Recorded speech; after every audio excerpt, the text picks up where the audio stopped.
በጣም ብዙ ስሜታዊ ነው፣ መንፈሳዊ አይደል። ጌታ ይችላል ይልና ከዛ ግባ ሲባል ከዛ በኋላ ነው አንተ ታውቃለህ የሚለው። እየፈለጋችሁ አትሙቱ። ጌታ ሆይ ምን ላርግ ጠይቀው፣ አስተካክሎ የት ይዞኝ ሊሄድ ነው ብሎ ሕዝቅኤል ሲዘጋጅ በጣም ብዙ የደረቁ አጥንቶች ወደ ሞሉበት ሸለቆ ይዞኝ ይሄዳል።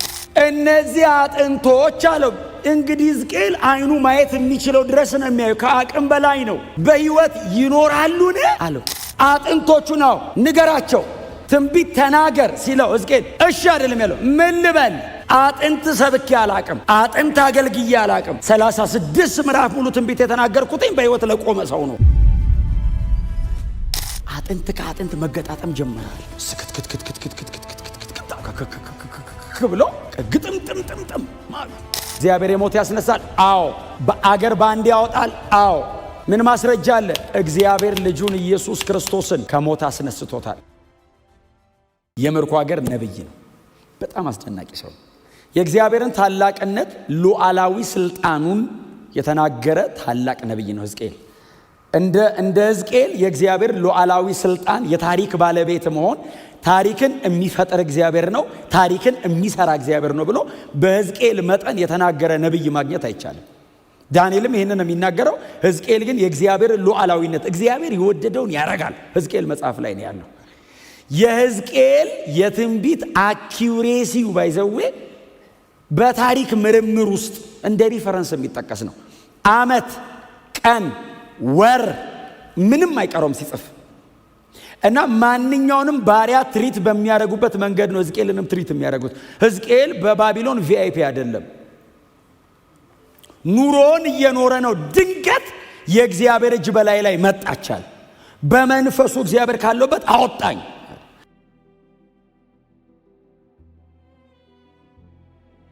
የት ይዞኝ ሊሄድ ነው ብሎ ሕዝቅኤል ሲዘጋጅ በጣም ብዙ የደረቁ አጥንቶች ወደ ሞሉበት ሸለቆ ይዞኝ ይሄዳል። እና ሕዝቅኤልን እዩት፣ እንደዚህ ብሎ ያህል የደረቀ አጥንት ነው ይሄ። እስከ ለብቻው ወድቋል። የአንድ እጅ ዛጋ አጥንት ተገንጥሎ ተበታትኖ ወድቋል። ጣቶች ወድቀዋል። እግር ተነቃቅሎ ወድቋል። የማን የትኛው እንደሆነ ማንም አያውቅም። እና እግዚአብሔር እንደዚህ ያለው ሕዝቅኤልን፣ የሰው ልጅ ሆይ አለው እግዚአብሔር። አቤት። ያመጣው እግዚአብሔር ነው። ለምን እንዳመጣውን ሕዝቅኤልም ገና ጠባቂ ነው። ሰብስብ ሊለኝ ነው። ሉዓላዊ ነው። ምንም ይዘዘኝ ይዞኝ መጥቷል፣ አረጋለሁ ነው። የሰው ልጅ ሆይ አለው። አቤት አለው። እነዚህ አጥንቶች አለው እንግዲህ ሕዝቅኤል አይኑ ማየት የሚችለው ድረስ ነው የሚያዩ፣ ከአቅም በላይ ነው። በሕይወት ይኖራሉን አለው።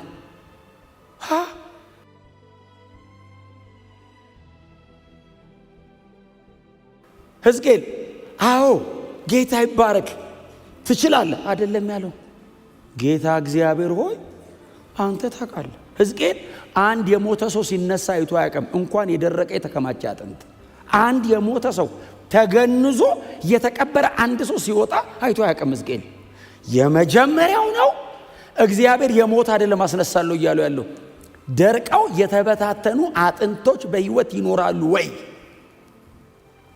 ሕዝቅኤል ለራሱ ለእግዚአብሔር እንደዚህ ያለው፣ ጌታ እግዚአብሔር ሆይ አንተ ታውቃለህ። ጌታ እግዚአብሔር ሆይ በጣም መንፈሳዊ ነው፣ ስሜታዊ አይደለም። በጣም ብዙ ስሜታዊ ነው፣ መንፈሳዊ አይደለም። ጌታ ይችላል ይልና ከዛ ግባ ሲባል ከዛ በኋላ ነው አንተ ታውቃለህ የሚለው። በእውነት ነው የምላችሁ። አሁን ይሄ የማያምን ሰው ጥያቄ አይደለም፣ የመንፈሳዊ ሰው ጥያቄ ነው። በትክክል አንተ ታውቃለህ፣ እውነቱን ነው። ለምን እንዳመጣኝ አላቅም።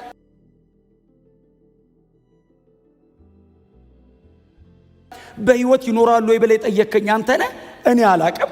አንተ ታውቃለህ ጌታ እግዚአብሔር ሆይ። ልታስነሳቸው ፈልገ ይሁን ምን እንዳሰብክ አላቅም፣ አንተ ታውቃለህ። በል እንግዲያው አንተ ታውቃለህ ካልከኝ ቀጥል። ለነዚህ አጥንቶች ትንቢት ተናገር። አጥንቶቹ ነው ንገራቸው፣ ትንቢት ተናገር ሲለው ሕዝቅኤል እሺ አይደለም ያለው። ምን ልበል? አጥንት ሰብኬ አላቅም፣ አጥንት አገልግዬ አላቅም።